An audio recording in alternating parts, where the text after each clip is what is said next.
நிறைய டிராவல் பண்ணுவீங்க. ஏப்ரல் மாசம் நிறைய குதூகலமா கலந்துப்பீங்க. கொண்டாட்டங்கள்ல கலந்துப்பீங்க. 2ஆம் இடத்துல இத்தனை கிரகம் இருக்கும்போது செவ்வாய்னா உடன்பிறப்பு. உடன்பிறப்புகளுக்காக சில விஷயத்தை மேற்கொள்வீர்கள். இளைய சகோதரத்துக்கு சில விஷயத்தை மேற்கொள்வீர்கள். பிள்ளைகள் மூலமா பட்ட கஷ்டத்துல இருந்து இந்த வெளில வர போறீங்க.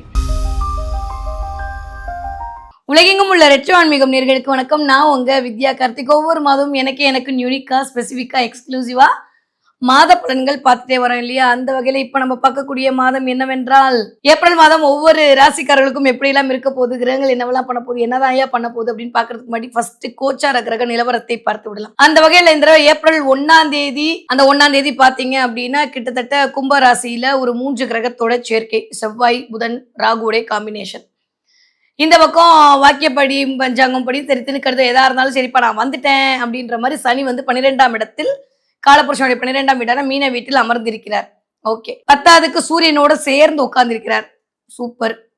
அதுக்கப்புறம் இது வரைக்கும் இருந்த சுக்கிரன் பை பை சொல்லிட்டு மேஷ வீட்டுல போய் உட்கார்ந்துருக்காரு. அப்படியே ஸ்டில் கண்டினியூ ஆக போறாரு. ஓகே. அதுக்கப்புறம் காலபுருஷனுடைய 5ஆம் வீடான சூரியன் வீட்டில் அஸ்யூஷுவல் எப்பயும் போல கேது தன்னுடைய இருப்பை நிறுத்தியிருக்கிறார். வக்ர கதியில இருந்த குரு வக்ர நிவர்த்தி அடைந்து மிதுன வீட்டில் குருவுடைய சஞ்சாரம் இருக்கு. இன்னும் ஒரு 45 நாள் அவரும் கிராஸ் ஆகி தன்னுடைய பயணத்தை தன்னுடைய உச்ச வீடான கடகத்தை நோக்கி வரப்போகிறார். இந்த மாதிரியான அமைப்புல தான் இந்த மாதம் பிறக்கிறது. இந்த மாத கிரக பயிற்சியெல்லாம் எப்படி இருக்க போகுது அப்படின்னு சொல்லி பார்த்தோம்னா, ஏப்ரல் 2ஆம் தேதியே இந்த வண்ட மச்சான் அப்படின்ற மாதிரி சூரியனுக்கு தோல் கொடுக்கக்கூடிய விதமாக செவ்வாயும் போய் மீன வீட்டில் அமரப் போகிறார். ஸோ ஆல்ரெடி அங்க வந்து சனி இருக்காரு. அதோட சேர்ந்து சூரியனும் செவ்வாயுமோட ஒரு காம்பினேஷன். எகைன் 15ஆம் தேதிக்கு அப்புறம் 14ஆம் தேதியே நம்மளுக்கு தெரியும் இந்த தடவை பராபர வருடம் ஆரம்பிக்குது. பராபவ வருடம் ஆரம்பிக்குது. தமிழ் புத்தாண்டு பிறக்கிறது. ஸோ தமிழ் புத்தாண்டு வந்தாலே சூரியன் எங்க வந்துருவார்? அஸ்யூஷுவல் மேஷத்துக்கு வந்துருவார். ஸோ 14ஆம் தேதி சூரியன் மீன வீட்டில இருந்து மேஷ வீட்டை நோக்கி நகரப் போகிறார். ஆல்ரெடி அங்க சுக்கிரன் உட்கார்ந்திருக்கிறார். 19ஆம் தேதி சுக்கிரன் தன்னுடைய வீட்டுக்கு பாய் பாய் சொல்லிட்டு போய் தன்னோட வீட்டுல போய் ஆட்சி அதிகாரமா உட்கார போறார். ஓகே. 10ஆம் தேதி வக்ரகதியில இருந்த புதன் வக்ர நிவர்த்தி அடைந்து 10ஆம் தேதி மீன வீட்டை நோக்கி நான் நீச்சம் உச்சம் எடுக்க மாட்டேன். பட் ஸ்டில் அப்படிதான் கொஞ்சம் நீச்ச அமைப்பை நோக்கி தன்னுடைய பயணத்தை இயங்க போறார். ஸோ முதல் ஒரு 13, 14 நாட்களுக்கு 4 கிரகங்களுடைய சேர்க்கை மீன வீட்டுல இருக்க போகுது. கிளியர். இந்த தடவை எகைன் இந்த செவ்வாய் ராகு காம்பினேஷன் ஓரளவுக்கு அப்படியே இருந்தாலுமே சனி சூரியன் செவ்வாய் காம்பினேஷனோட மீன வீட்டுல இருக்கிறது அப்படின்றது கண்டிப்பாக ஒரு பிரச்சனைகளை இன்னும் கொஞ்சம் அதிகப்படுத்தக்கூடிய அமைப்புல தான் அது மாறும். அதனால ஆரம்பிக்கும் போதே இந்த தடவை ஏப்ரல் ஒரு மாதம் எல்லாருமே சாமிக்கு விடுறது பெட்டர். நான் ஆல்ரெடி பிப்ரவரி மாசம் நான் சொன்னேன், இந்த மாசம் எல்லாரும் சாமிக்கு விட்டுருங்க, பிப்ரவரி மார்ச் எல்லாம் சாமிக்கு விட்டுருங்க. தொடர்ந்து இப்போ ஏப்ரல் வரைக்குமே அப்படிதான் இருக்கு நிலவரம். ஒன்றும் பெருசா சொல்லிக்கொள்ற மாதிரி இல்லை. பட் ஸ்டில் சில ராசிகளுக்கு அது பாசிட்டிவாகவும், சில ராசிகளுக்கு கொஞ்சம் கவனமாகவும், சில ராசிகளுக்கு ரொம்ப அலாட்டா இருக்க வேண்டிய டைம் பீரியடாகவும் இருக்கும். சரி வாங்க பார்க்கலாம் ஒவ்வொரு ராசிக்காரருக்கும் இந்த ஏப்ரல் மாதம் எப்படி எல்லாம் இருக்க போகுது, கிரகங்கள் என்னவெல்லாம் பண்ண போகுது, என்னதான் ஏன் பண்ண போகுது பார்க்கலாம் வாங்க. தன் குடும்பத்திற்காகவே அத்தனை தேவனும் செய்ய காத்து கொண்டிருக்கும் கும்பராசினியர்களுக்கு கும்பராசினியர்களுக்கு எப்படி இருக்க போது இந்த ஏப்ரல் மாதம் அப்படின்னா, ஒரு விஷயம் ரொம்ப ரொம்ப நிம்மதி என்னன்னா, குரு வக்ர நிவர்த்தி அடைந்து உங்களை பார்த்துட்டு இருக்காரு.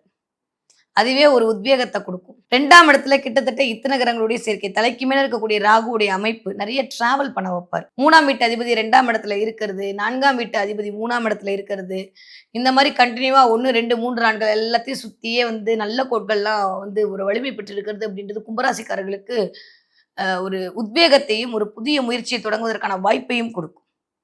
நிறைய டிராவல் பண்ணுவீங்க. ஏப்ரல் மாசம் நிறைய குதூகலமா கலந்துப்பீங்க. கொண்டாட்டங்கள்ல கலந்துப்பீங்க. 2ஆம் இடத்துல இத்தனை கிரகம் இருக்கும்போது தம்பி சம்பந்தப்பட்ட சில விஷயங்களுக்காக சில இதை மேற்கொள்வீர்கள். செவ்வாய்னா உடன்பிறப்பு. உடன்பிறப்புகளுக்காக சில விஷயத்தை மேற்கொள்வீர்கள். இளைய சகோதரத்துக்கு சில விஷயத்தை மேற்கொள்வீர்கள்.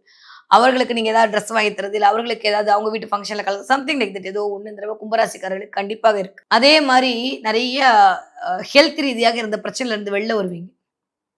அதே சமயம் ஆரோக்கியத்துல ரொம்ப அக்கறையாகவும் இருக்க வேண்டிய காலகட்டமாகவும் இருக்கு. இன்ஃபெக்ஷன் வர்றதுக்கான வாய்ப்புகள் இருக்கு. கொஞ்சம் கவனமா இருக்கணும். ஏன்னா கேது ஒரு மாதிரியான சினாரியோவை கிரியேட் பண்ணிட்டு இருக்காரு அப்படின்றபோது கொஞ்சம் இன்ஃபெக்ஷன் வர்றதுக்கான வாய்ப்புகள் இருக்கு.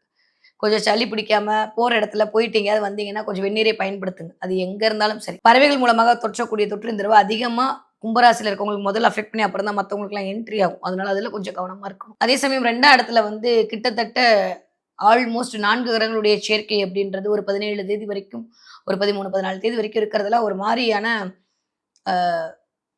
ப்ளஸ்ஸும் இருக்கும், மைனஸும் இருக்கும். செலவுகள் அதிகரிக்கக்கூடிய மாதம். நிறைய டிராவல் பண்ணுவீங்க.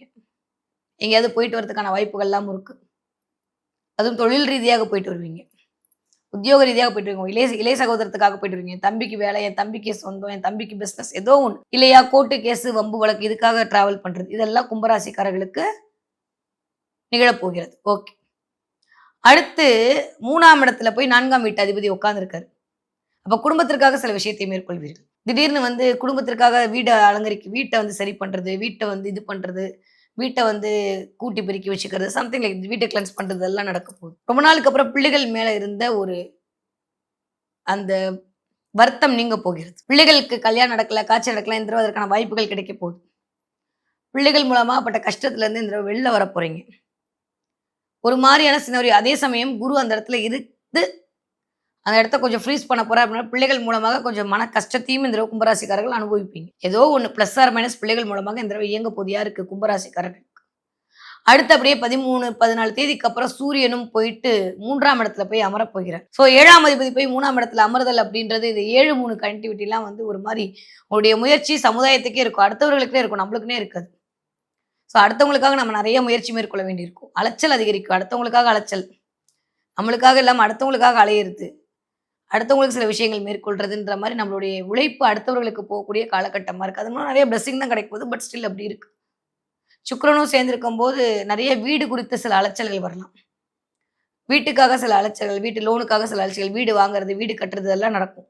ஃபாரின்ல இருக்கீங்க அப்படின்னா கொஞ்சம் கவனத்தோடு இருக்கணும். கும்பராசிக்காரங்க. ஏன்னா 11ஆம் இடமே வந்து காற்று ராசி ஃபாரின இண்டிகேட் பண்ணும். அங்க ராகு உட்கார்ந்திருக்காரு. 10வதுக்கு செவ்வாய், புதனும் கிட்டத்தட்ட கொஞ்ச நாட்கள் இருக்கறாங்க. புதன் 10ஆம் தேதி வரைக்கும் அங்க இருக்க போறாரு.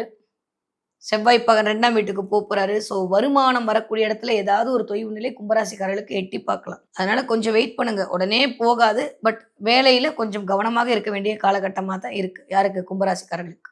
ஆரோக்கியம், வேலை இது 2ம் தான் நீங்க இந்த தடவ பார்த்துக்கொள்ள வேண்டிய காலம். நான் என்ன மேடம் பண்றது? நான் எப்பயும் போல தான் இருக்கேன் அப்படின்னா, பாதச்சனி வேற ஓடிட்டு இருக்கு பாஸ். அத கொஞ்சம் ஞாபகம் வச்சுக்கணும். அப்பப்ப நம்மளுக்கு 7:30 சனி ஓடிட்டு இருக்கு. அப்படின்ற மாரி கொஞ்சம் மைண்ட்ல இருக்கணும். அதனால கொஞ்சம் தேவையில்லாம டென்ஷன், டிப்ரஷன், ஆங்சைட்டி எட்டி பார்க்கலாம். எதையாவது யோசிச்சிட்டே இருக்கிற மாரி இருக்கும். தூக்கத்தில டிஸ்டர்பன்ஸ் வரும். தூங்கவே விடாது. அதனால தூக்கத்துக்கு கொஞ்சம் இம்பார்ட்டன்ஸ் குடுக்கணும். சரியா? ஓகே. அதே மாரி படிக்கிற கும்பராசிக்கார பிள்ளைங்க சூப்பரா படிப்பாங்க. நெறைய பேருக்கு இந்த தடவ நகை வாங்குவதற்கு, வெள்ளி வாங்குவதற்கான யோகம்லாம் இருக்கு. அதற்கான பாசிபிள் 100 விழுக்காடு உண்டு. 20 வயதிலேருந்து 40 இருக்கக்கூடிய கும்பராசிக்காரர்களுக்கு இந்த தடவ குழந்தை பிறப்பிற்கான வாய்ப்பு அதீதமா இருக்கு. மெடிக்கல் ட்ரீட்மெண்ட் எடுத்துட்டு இருக்கோம். குழந்தை கிடைக்கல. இந்த மாதம் 13ஆம் தேதிக்கு அப்புறம் அதற்கான வாய்ப்புகள் மிகச்சரியாக இருக்கும்.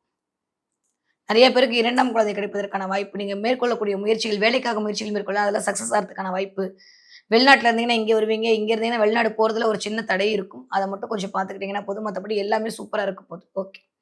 நெறைய பேர் ஒர்க் ஃப்ரம் ஹோம் பார்ப்பீங்க இந்த தடவ. 40 வயதிலேருந்து 60 இருக்கக்கூடிய கும்பராசிக்காரர்களுக்கு ஆரோக்கியத்தில் கவனம் தேவை. அலைச்சல் அதிகரிக்கும். காலு கொஞ்சம் பார்த்துக்கணும். பாதச்சலனால காலு முட்டி கீழ வீங்குறது, கால் வலிக்கிறது, கால்ல வந்து ஒரு மாரி பெயின் ஆகுறது, பிபி, சர்க்கரை, சுகர், தைராய்டுன்னு சொல்லக்கூடிய பரம்பரை நோய்களா இருக்கக்கூடிய விஷயத்துல வந்துறவங்களுக்கு கொஞ்சம் அதுல கவனமா இருக்கணும். பிரீத் பண்றதுல ரொம்ப கவனமா இருக்க வேண்டிய காலகட்டமா இருக்கு. பார்த்து சாப்பாடு விஷயத்துல ரொம்ப கவனத்தோடு சாப்பிடணும். ஓகே. இந்த நிமிஷத்துலருந்து உங்களுடைய காலம் சூப்பரா இருக்குன்னு நெனச்சுக்கோங்க. இதுவரைக்கும் இருந்த நெகட்டிவிட்டிலருந்து வெளில வரப் போறீங்க. பட் இப்ப இருக்கக்கூடிய காலகட்டம் என்பது உங்கள் பெயர் சொல்லக்கூடிய காலகட்டமாக இனிதே மலர காத்திருக்கிறது.